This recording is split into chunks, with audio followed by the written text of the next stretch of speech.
Find the LCM and HCF of இந்த question பாருங்களேன். இப்போ நான் சொன்ன கொஸ்டின் மாதிரி எல்சிஎம்மும் ஹச்சிஎஃப்பும் கேட்டிருக்காங்க.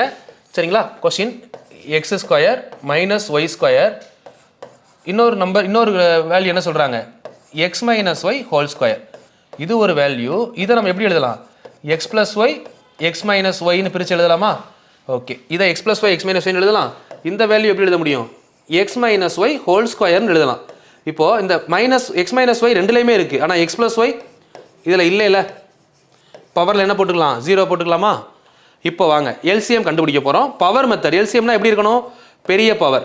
இப்போ எக்ஸ் ப்ளஸ் ஒய்யில் பெரிய பவர் எது, மேலே ஒரு எக்ஸ் ப்ளஸ் ஒய் இருக்குது, கீழே எக்ஸ் ப்ளஸ் ஒய்யே இல்லை, அப்போ பெரிய பவர் 1 தான். எக்ஸ் மைனஸ் ஒய்யில் பெரிய பவர் எது, மேலே ஒரு டைம் இருக்குது, சரிங்களா, கீழே 2 டைம் இருக்குது, அப்போது 2 தான் பெரிய பவர். புரிஞ்சுதா? இது எல்சிஎம். Okay okay. அப்போ HCF, H is equal to சின்ன பவர். எக்ஸ் ப்ளஸ் ஒய்யில் சின்ன பவர்னா 0 தான். இங்கே பாருங்கள் 0 இருக்கா, இல்லாமல் இருந்துச்சு 0 போட்டிருக்கோம்.